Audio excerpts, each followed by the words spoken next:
Hello there guys and welcome back to the channel. So today we're going to be talking about Antman from the future. We're going to be going over his positives, his negatives, his base rotations, some of his best matchups and so on and so forth. So let's just get into the theoretical breakdown of his abilities, and I will not be reading all of the abilities out. Basically, I'm sure that if you're interested in this video, you have the ability to read out his abilities in the game as well. But let's break down the positives of this champion. So, excellent power control, and that is one of the coolest things about the character. If you play him properly, you basically never have to bait out a special attack from your opponent unless they're getting some sort of extra power. And that is a huge thing in many instances, because a lot of bad things often happen when opponents get to use their special attacks, and taking that away from them is quite huge.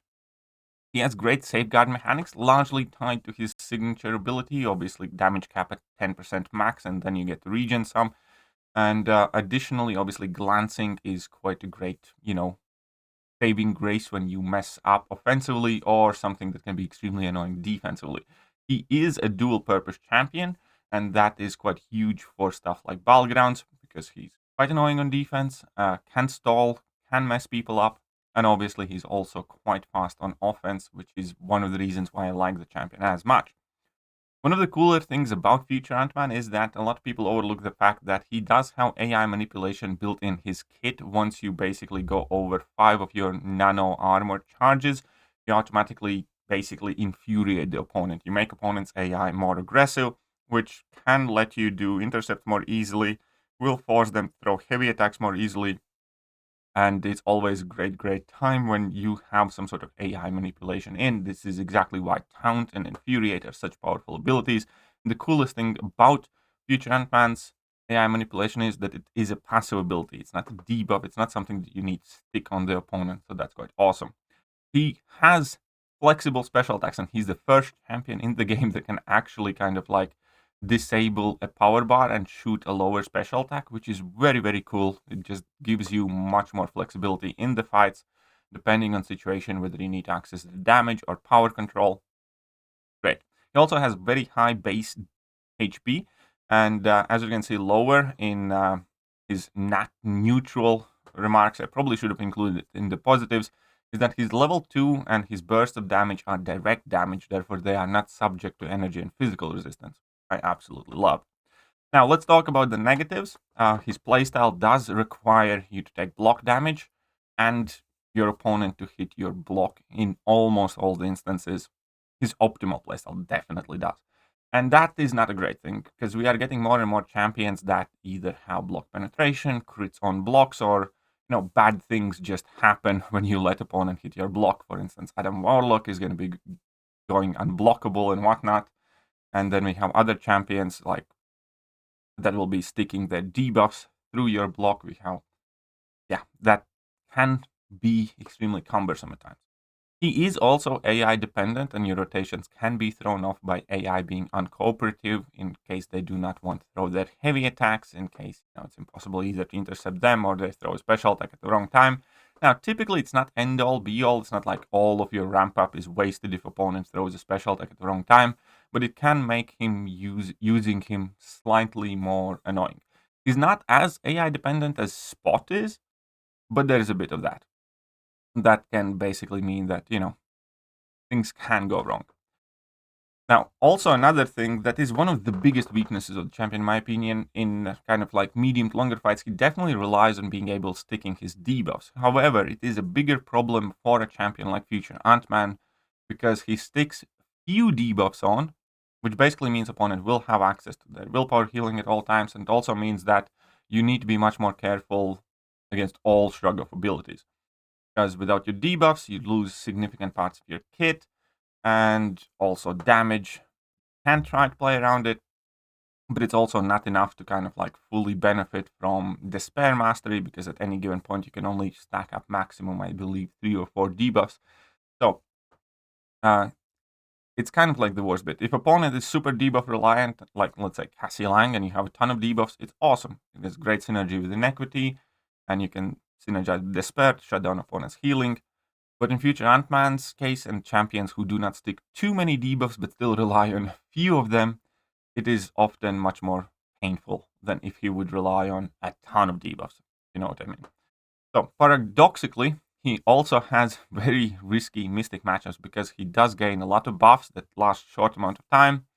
And if you do not have basically a perfect fight, those buffs will expire.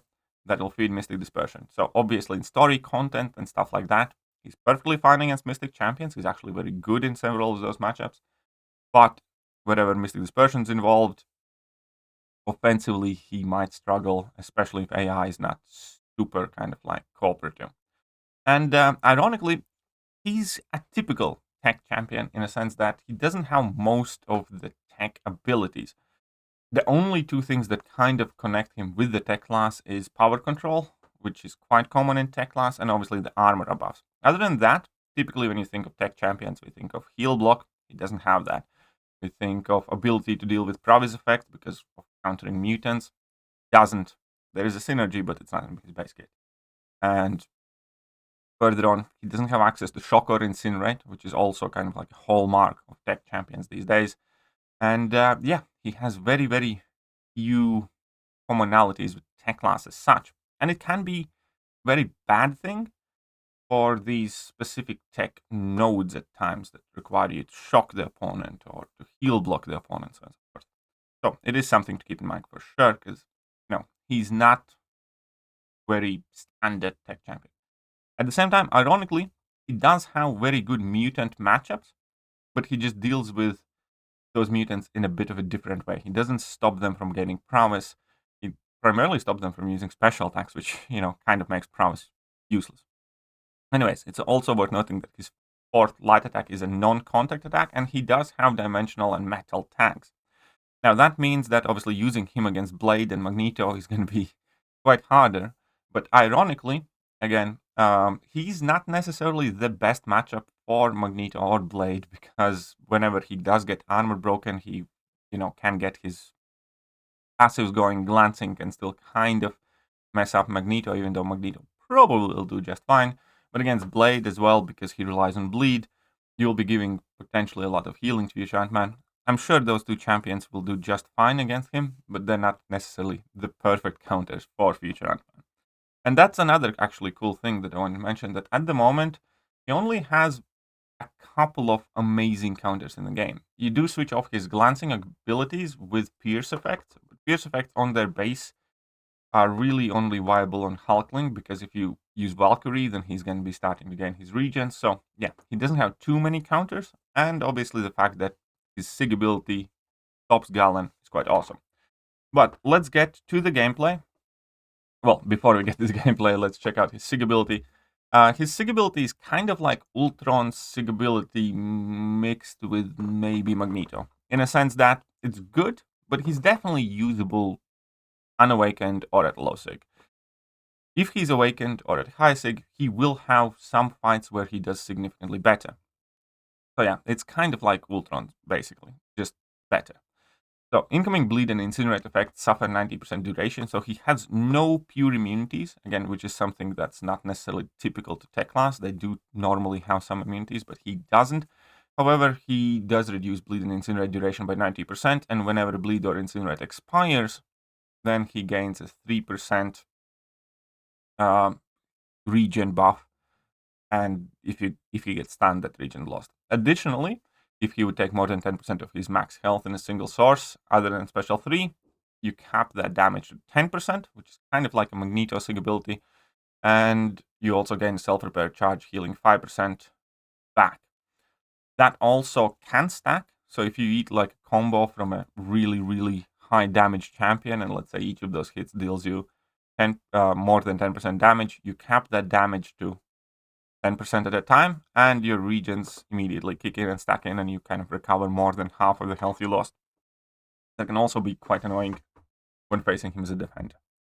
But first, let's just check out kind of his base rotation. This is going to be the full rotation, and his rotation is similar to Penny Parker in a sense that you do want to normally throw some level 1s and then go for level 2 depending how long is the fight. The cool thing about his rotation is you have full control whether you kind of want to go for 1, 2, or 3 disintegrates. So in this longer fight, and he is not an Everest type content champion. His damage output is good in short, medium fights. In long fights, it kind of peaks relatively early, and it's cyclical, so it doesn't have like a massive ramp. So the idea is, initially, you build up your nano armors by punishing opponents' heavy attacks or intercepting, and build up to past 2 bars of power. Then finish a combo with light, drop your level 1, rinse and repeat the process basically until you get 3 disintegrates. And now we're going to see I'm going to go for a nice big level 2. And that level 2 is going to do a ton of damage, and that would finish virtually every fight. It's like 39k burst in every hit. There are like 4 hits, so that level 2 did a ton of damage. And this would kill anything in Battlegrounds. The cool thing is that you can also shorten the cycle by only throwing like 1 level 1. Or in some cases, you don't even need to throw a level 1. Especially if you have gained the disorient from his encroaching timers.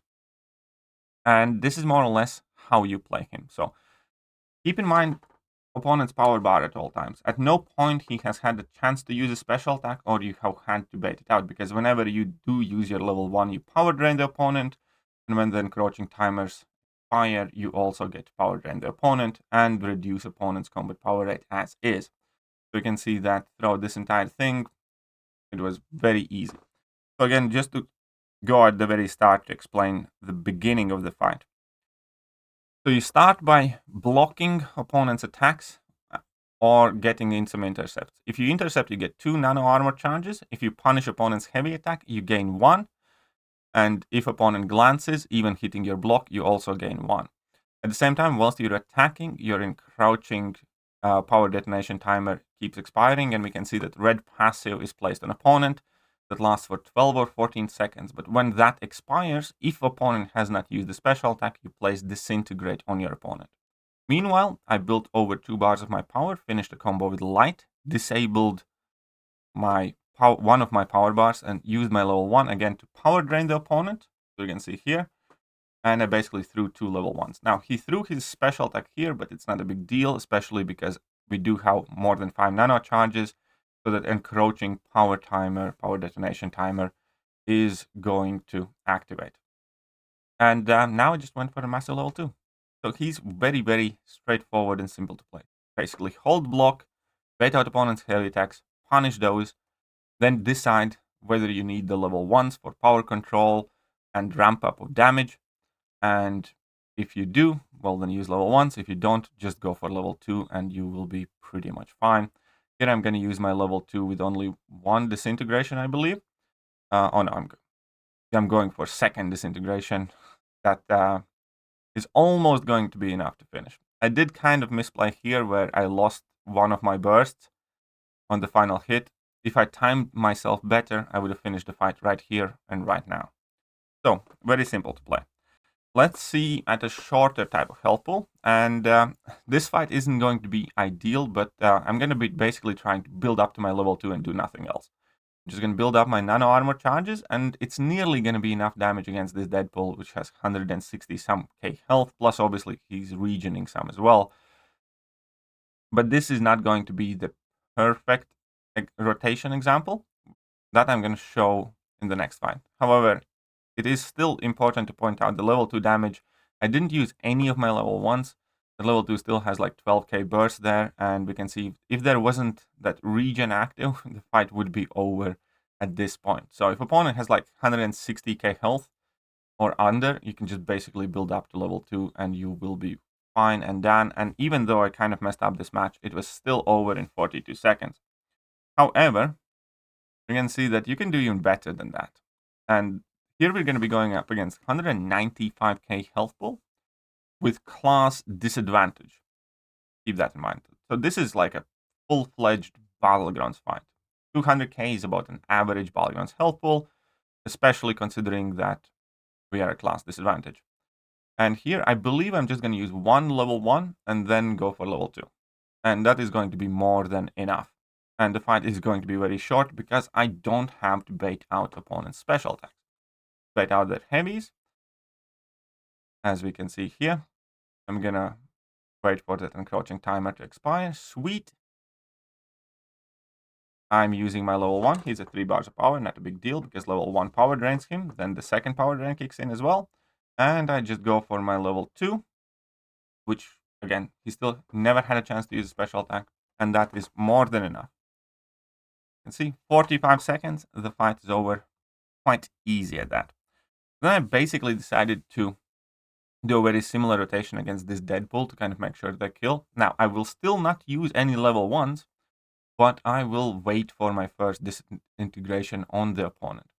So the point here is I will slip myself into 3 bars of power territory, but I will utilize the fact that I can disable the highest power bar and still drop my level 2.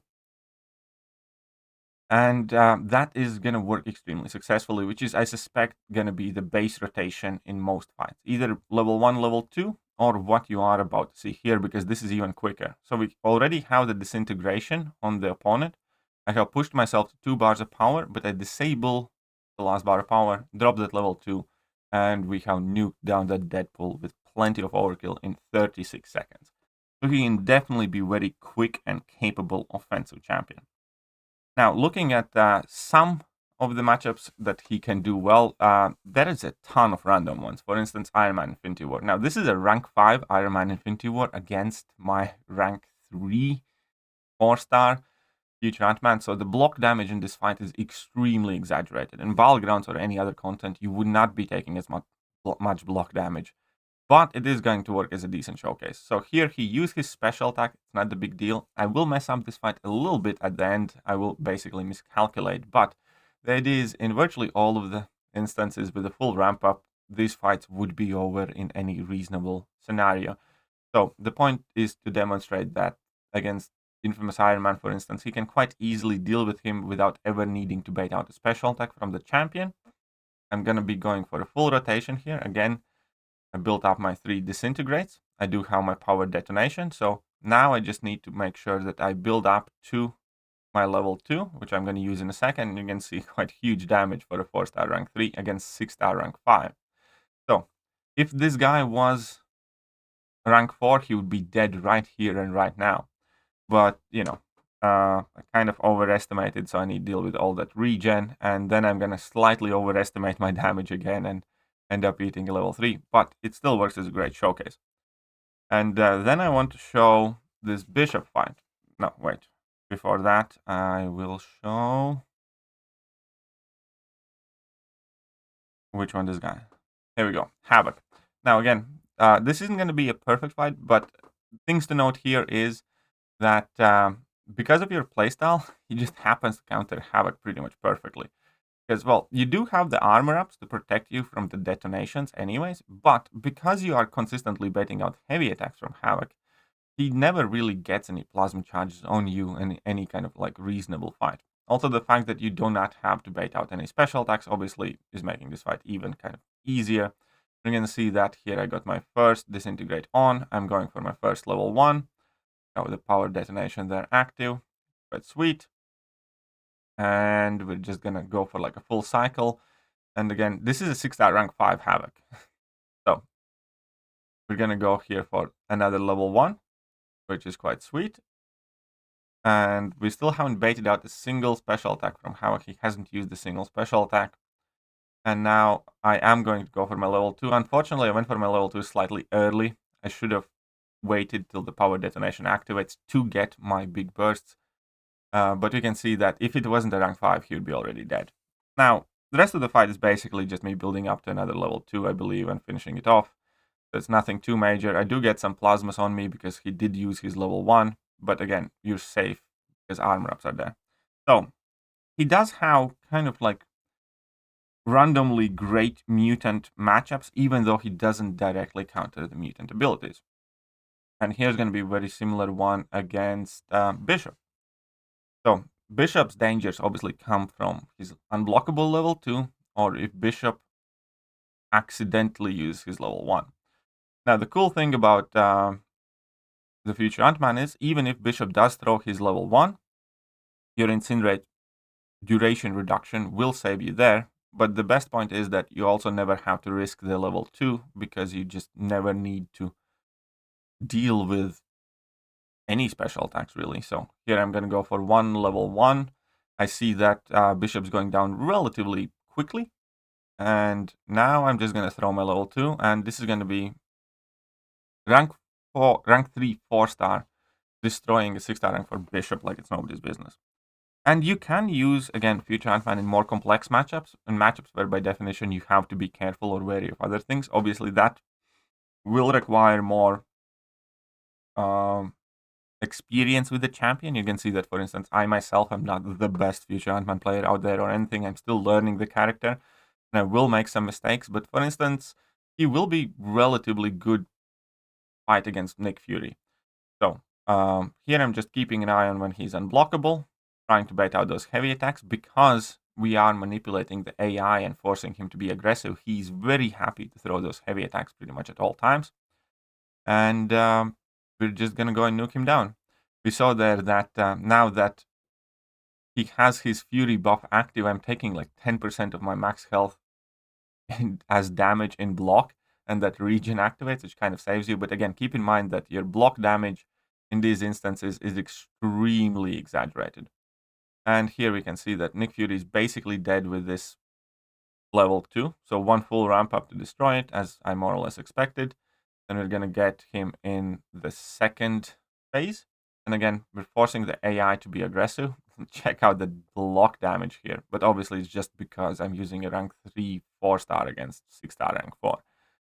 But the base point is we're managing the fight perfectly fine. You can let your opponent use special attacks whenever you want. It's not the end of the world. Ideally, you want to have like a period where they don't use that special attack to get that disintegrate active, but not the end of the world if they do. And here I'm just going to go for the kill. Obviously, we took a ton of damage and block, but we're regening most of it back. So, no, relatively solid Nick Fury fight. He's not going to be the fastest Nick Fury counter, but he's going to do decently well. And another kind of cool matchup that Future Antman is going to be excelling in is going to be against Quicksilver, because he just happens to have a perfect counter playstyle. He doesn't have perfect counter abilities. He doesn't stop the wade. But the fact that you do want to bait out opponents' heavy attacks and then punish them means that Quicksilver's evade never really comes into play because he doesn't evade if you punish his heavy attack. And on top of it all, you also never have to bait out a special attack or worry about Quicksilver not throwing special attacks. Even if he does, it's not, again, not a big deal. If he doesn't, not a big deal either. So he has like a perfect playstyle where you can just be aggressive against this Quicksilver, bait out heavy attacks, punish, never really deal with that evade, and then, glance most of his blocked hits, use the willpower to recover the chip damage, and just build up your rotation fully, because again, this is a 6-star rank 4 against a tiny 4-star. And then here I used my level 2 slightly too early, but still, massive amount of damage. We just need to finish off this Quicksilver. So I would say that the Future Antman is doing very, very well in a Quicksilver matchup, and in, Battlegrounds or need be anywhere else. He's a very, very good random counter to Quicksilver. Because, yeah, his playstyle kind of perfectly plays around Quicksilver's abilities. Namely, he's like evade and problems with special attacks. So that's kind of interesting.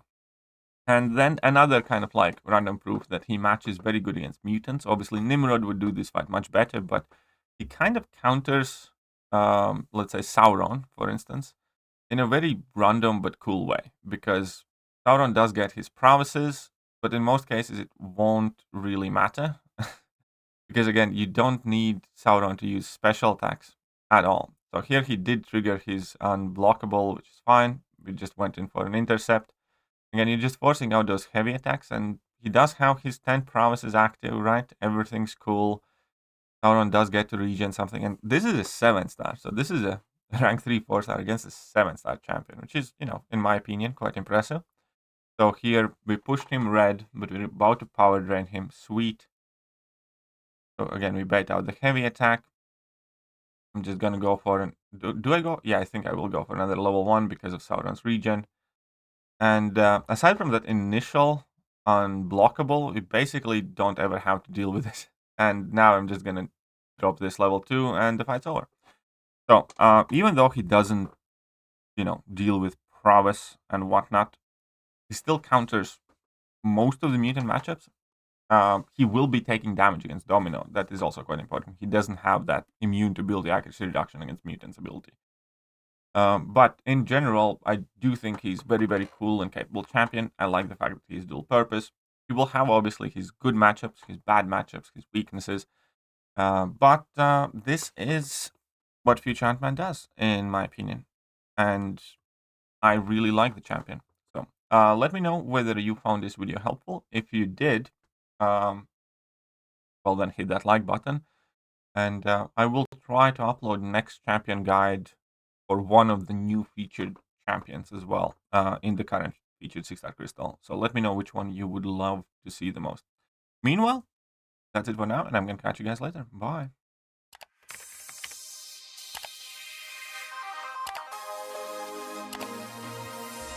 Hello there guys, and welcome back to the channel. So we have all the information about